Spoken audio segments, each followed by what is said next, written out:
Yeah, thank you, Carla. My name's Daniel Carpenter. I'm the Executive Director of Heritage Crafts, and I'm going to say a little bit about our organisation and then focus on the UK Red List of Endangered Crafts, which is a grassroots initiative we created to fulfil a need left by the failure of the UK government to map the state of UK traditional craftsmanship as a domain of intangible cultural heritage. Although some of you might have seen the news just before Christmas that the UK government has announced that it will be ratifying the UNESCO Convention, 2003 Convention. And we're currently talking to them at the moment and consulting on the best way of implementing ratification, but hopefully we will be signed up and talking to the rest of the global community by June this year, which is fantastic. It's a culmination of 14 years of our advocacy and campaigning, so we're very pleased.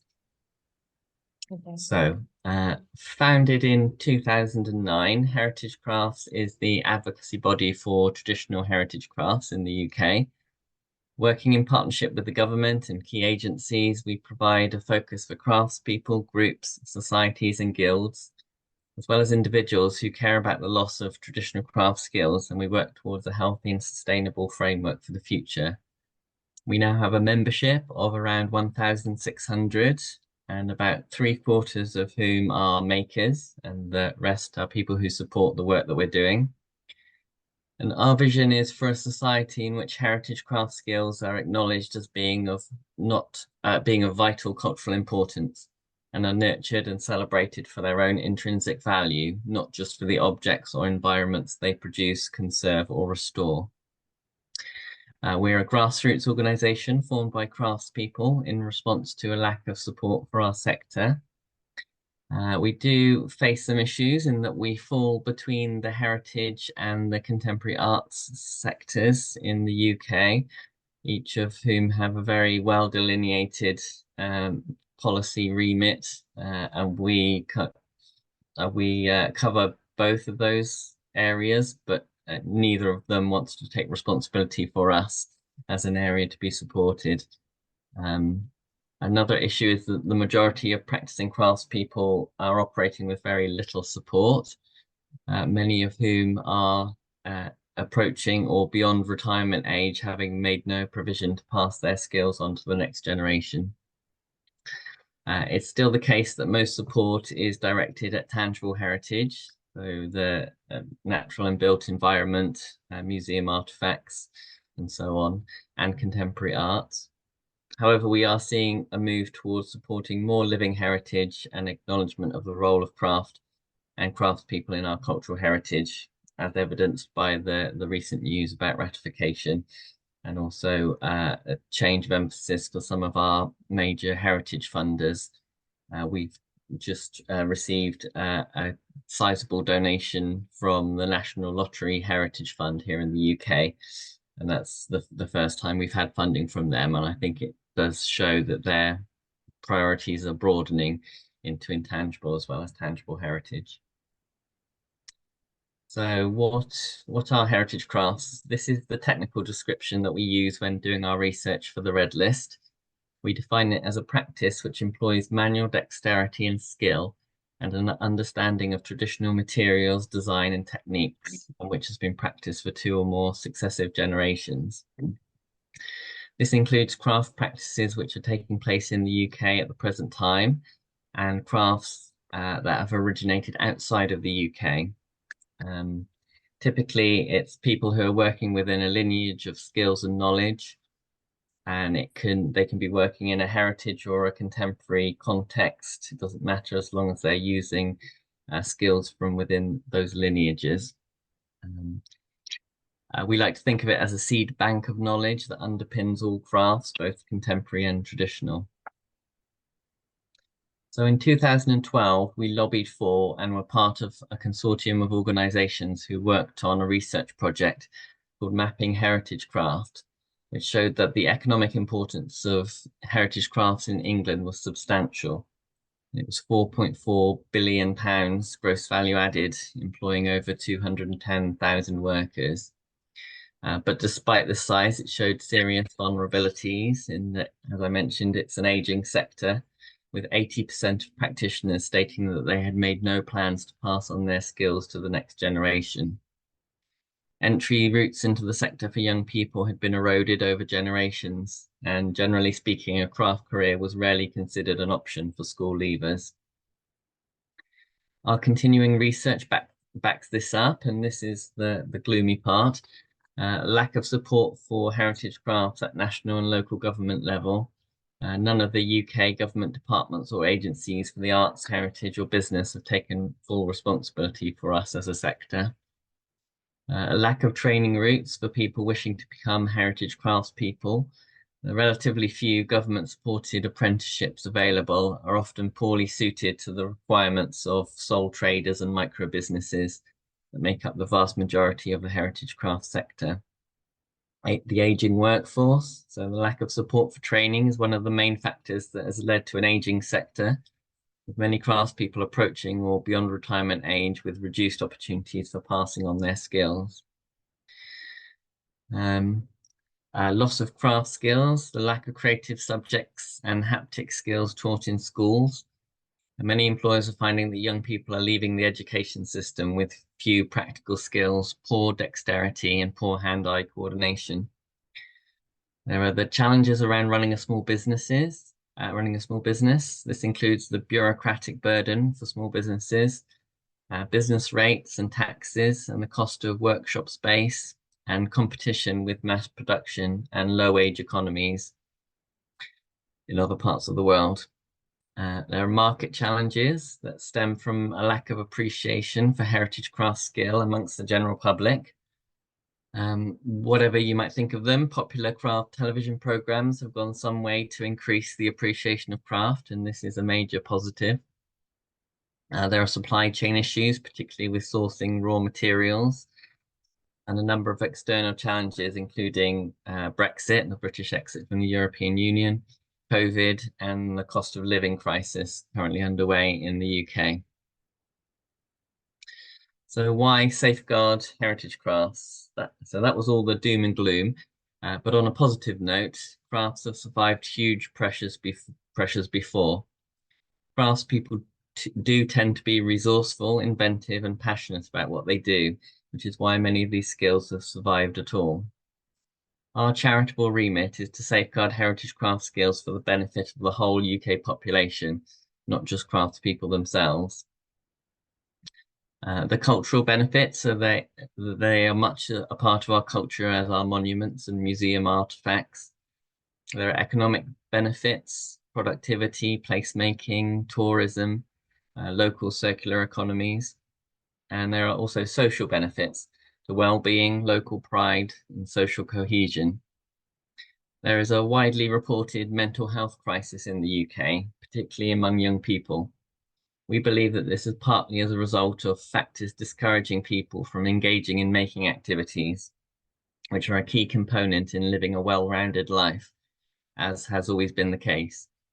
Work practices and mainstream media consumption discourage time away from the screen, and we have a decreasing connection to and affiliation with the trades and industries that made our localities.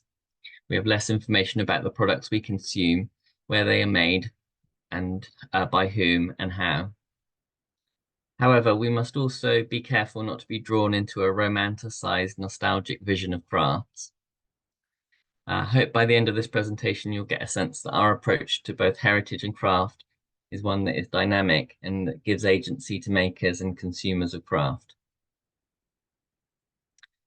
We are a registered NGO with UNESCO in the field of intangible cultural heritage. And up until the recent announcement, the UK was one of only 12 of the 193 member states not to have ratified the 2003 UNESCO Convention on the Safeguarding of Intangible Cultural Heritage. The UK is traditionally quite good at looking after its tangible heritage. We're known for our stately homes, royal palaces, monuments, and museum collections. It's a large part of our unique selling point as a country and a focus of much of our tourism. Because of this, intangible cultural heritage can be an awkward concept for us to convey to a general public, for whom heritage is understood as these physical manifestations of heritage. So we found ourselves in a situation where there was a lack of support for the intangible skills and knowledge of the craftsperson. But there was also very little known about the makeup of the heritage craft sector, the skills that it held, and the challenges that it faces. So despite the lack of ICH convention in the UK, we set about working on it anyway. The Red List was created in 2017 in the spirit of intangible cultural heritage and with the same safeguarding principles. The Red List uses a combination of quantitative and qualitative measures, looking at the number of practitioners, the number of trainees, the momentum of change, and any particular existential threats the crafts are facing. It was based on the International Union for Conservation of Nature and the Rare Breed Survival Trust, similar lists and similar ranking. And it was intended to be originally to be set up as a wiki, like Wikipedia, with many contributors from across the craft sector. But this turned out to be very difficult to manage and keep consistent. So now we gather the data manually. However, it's still essentially a co-produced piece of work with very many contributors. My colleague Mary collects the data, but the aim is that it is always dynamic and changing. We're always open to being wrong. We've been wrong in the past, and it will also never be a finished piece of work. It's always adapting and changing. So 259 crafts now feature in the research, which is up from 244 in the previous edition. And since the previous edition, one craft has become extirpated in the UK, which means extinct, locally extinct, so extinct in the UK. And that's mouth-blown sheet glass making. 62 crafts are listed as critically endangered. 84 crafts are listed as endangered, and 112 are deemed currently viable. Despite being classed as viable, these crafts are not risk-free or without issues and will continue to be monitored. In some cases, the methodology has been seen as negative in that it focuses on what's at risk of being lost rather than the positive stories. But that's changed over time, and I think now it's gained wider awareness. It's seen as mostly positive. While people can still be shocked or saddened to see a craft on the list, this is now much more likely to generate a positive response. What can we do about it? How can we change this? We now have crafts lobbying to be added to the list because they want that validation for what they do and the publicity that it can bring. Crafts that may have been perceived as dying, old-fashioned or irrelevant are now seen as niche, unusual, precious, and worthy of protection. It's now been widely picked up by the media, including mainstream TV channels and newspapers, and it's widely used by other charities and organizations as a source of data for funding applications. This is important for us because before this, a niche craft or organization would possibly not have stood a good chance. And now that it is contextualized within a community of crafts, they have more weight. An example of this is the Guild of Cornish Hedgers, who on the back of the 2023 Red List were able to raise significant funds to train the next generation of Cornish hedgers. Other funders and crafts organizations have started to incorporate more heritage crafts and endangered crafts, perhaps because now they can see that they are not just an anachronism. They are still happening widely across the UK, and the skills and knowledge held there underpin all crafts, not just those that you might perceive to be heritage. Our core work is safeguarding craft skills, but we don't necessarily say that all crafts should be saved no matter what. If we have something that is no longer needed, or it relies heavily on fossil fuels or non-renewable resources, it might have to change or innovate, and this has always happened. Crafts have always adapted to changes in technologies, markets, or social attitudes, and this evolution needs to continue if practices are to survive, and some may die out along the way. Our job is to ensure that people are aware of this change and have the opportunity to have a reasoned debate about what is nurtured, what can be let go, and what can be reimagined for the future. So this is the list of endangered and critically endangered crafts. And you probably can't read all of those, but it's just to give an idea of the number and the breadth of the different crafts involved. The Red List has been influential outside of the UK too, with the Canadian Heritage Foundation of Newfoundland and Labrador's Craft at Risk list, and the Algarve region of Portugal's Red List of Endangered Artisan Activities, both citing the UK Red List as inspiration. And actually, as of this week, there's been a new Red List published in Germany based on our work, which is fantastic. The Michelangelo Foundation, based in Geneva, has expressed an interest in funding a toolkit of our methodology for organizations in other countries to create their own Red List projects, with the ultimate aim of one day connecting up the national lists to create a pan-European or even a global list of endangered craft skills. We have thought a great deal about why this area of our work resonates so strongly with national and international audiences. When a cultural tradition is seen as ongoing, then only a few people seem to care about it. But when presented in the context of endangerment, as being on the verge of being lost, then people are much more motivated to support it, even if it's something that was previously unknown to them. So one of the methods we use to gather our data includes running a craft-specific symposia, and we've done, I think, 8 of those now. This was our one on boat building. So we got experts from all around the UK together in a room for a day just to talk about the issues that their craft is facing. And in the case of boat building, we found that there were some significant challenges facing the trade. Very few people were making traditional wooden boats from scratch, mostly doing restoration and repair. There is a lack of geographical spread. Most are in the south of England, which could threaten regional boat styles and traditions in other areas of the country. And there is a lack of diversity. The sector is heavily male-dominated and aging.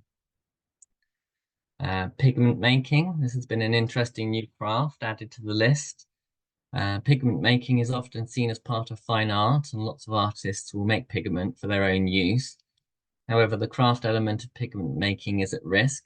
There are few commercial pigment makers, and there is a risk that the high-level skills and knowledge that they have of making color could be lost. The Red List is an evolving process, and as we have come to understand these crafts more fully over the years, we realized that we had a problem with recognizing some crafts, particularly those that have a cultural significance to specific groups and communities. So prior to the most recent edition of the list, a craft like this would be considered as sign writing or painting, which is a viable skill, not on the Red List. But there are specific manifestations of the craft. So canal boat sign writing here specifically that are significant to particular communities. In this case, the itinerant boating community, specifically in England. So we've changed our methodology so we can include these crafts of significance to particular groups, be they geographical, religious, cultural groups, racial groups, etc. And so that's a new tack that we've taken that I think is going to pay dividends as we move into the 5th edition to be published next year. Okay, just skipping ahead a bit. Yeah, we feel that this can only continue to add value to the Red List and the work that it can do to advocate for craft. And the new methodology also allows us to embed our work into intangible cultural heritage discussions even further by linking with other domains such as festivals and religious practices, by recognizing the geographically rooted nature of some of the craft practices and specificity of crafts practiced by cultural groups. These are vardos or wagons that are synonymous with the Gypsy, Roma and traveller communities in the UK. They are a distinct ethnic and cultural group, but come together under this umbrella. They have their own distinct craft traditions too. These are people who are often subjugated to extreme racism and intolerance in the UK, and so understandably can be reluctant to share their traditions and experiences. We feel that it's important that our work comes from the grassroots. So rather than descending on groups like middle-class white saviors, we're keen that this work is led by people with lived experience. And we work with the Gypsy, Roma and Traveller community. And this was led by Romany maker Imogen Brightmoon, who we've been working with, and carried out through channels such as the Traveller Times, which is a publication for that community, and that we wouldn't have otherwise had access to. And this has enriched the Red List and our understanding of how we can work positively with marginalized groups. Crafts that were already on the Red List, such as Jewish scribal art or sofrit, are now much better served in the context of their communities and culture. This is a very ancient and sacred practice that has been carried out in the UK for as long as the Jewish communities have been settled here. It's both a religious practice and a highly skilled craft, from the calligraphy itself to preparing the kosher parchment, ink making, and sewing with sinews.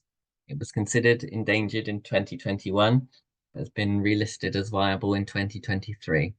This is mainly due to increased levels of communication and sharing within the community itself, and more visibility to those who practice the craft, which is an important outcome in itself. The new approach is also preparing the foundations for our ongoing work with other communities across the UK that have their own diverse cultures of craft. We've always talked about the cultural loss that is born every time a craft is lost, but over the last few years we've begun to notice another phenomenon. We've increasingly seeing how crafts operate with a degree of interdependence. The loss of hand-blown sheet glass is an example of this.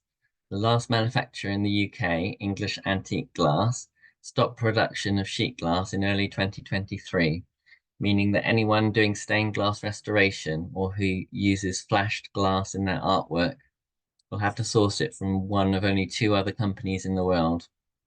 And this was one of the factors that has led to historic stained glass window making being added as an endangered craft. And this is the mouth-blown sheet glass making that I mentioned. It's no longer made in the UK. We are, however, optimistic that they can start making it again because they still have the equipment and the knowledge. It's just the fact that their workshop was sold out from under them by their landlord, meaning they had to move to smaller premises. So I mentioned interdependencies, and this is the list of subcrafts just for watchmaking as an example. You can see the overlaps with other craft disciplines such as lapidary, silversmithing, goldsmithing, enameling, and so on. As each of these become increasingly endangered, it exposes the interdependencies that exist within the ecosystem of crafts. They form complex ecologies with associated skills, supply chains, and economies of scale. And when one business closes or one craft becomes extinct, it can have a knock-on effect on other allied crafts. So one of the things that we did was to start giving awards and national honours to exceptional craftspeople to raise the profile of crafts, particularly our endangered crafts. Straw hat making was recently added to the Red List as critically endangered.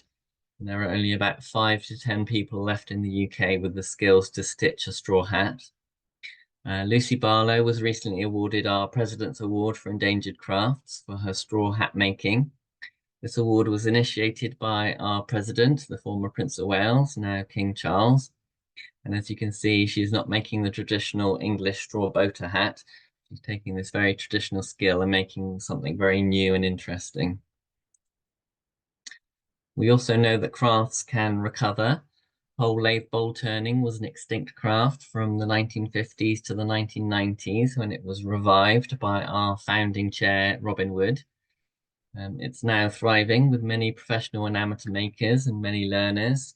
Since the Red List was created, whole lathe bowl turners have moved from critically endangered to now being considered viable, so they're no longer endangered.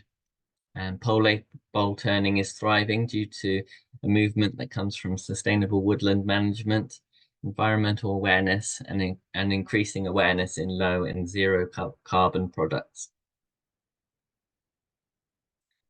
We've launched an endangered craft fund. Since 2019, we've given out 66 grants of up to £2,000. And these are intended to help practitioners overcome obstacles that they're facing. The recognition that they're either sole traders or micro businesses, and they can't afford to step away from production for any length of time in order to deal with the obstacles that they're facing. So these small amounts of money provide a bit of breathing space in order to step back and address those issues, be it replacing a piece of equipment or developing a new route to market or taking on a trainee, perhaps if they've gone part way to doing that already. And it's just a good way to enable them to kind of reassess their business. Very few of them want ongoing subsidy. They would much rather operate within a market economy, but they just need a good foundation from which to start. I realize I've been talking for a while, so I will very quickly go through these. This is Lois. We funded her to research and practice the craft of kishi making, which is a traditional straw basket in the Shetland Islands in Scotland. Sarah Reddy, we funded her to learn withy pot making. So this is making crab and lobster pots from willow in Devon and Cornwall. Eve Unson, another one in Scotland, we funded to learn straw-backed chair making up in Orkney, again, another islands in Scotland. This is part of our bursary scheme. Young Claire Mooney from Northern Ireland was funded to learn silver spinning, which is a critically endangered craft, turning silver on the lathe to make vessels. This is Abby, who we funded to learn tailoring up in Scotland. This is Michelle, who she's already a pole lathe bowl turner, but we funded her to learn hazel basket making, which is a type of basket making that's endangered. And I think this is the last one. This is Gareth, who won one of our bursaries as part of our stream for army veterans. So people that have been in the army have amazing practical skills, but don't know what to do on coming back into civilian life. So that could be a fantastic resource for help keeping these skills alive. And that's me. Don't know if I've talked too long, but I'd be very happy to answer any questions.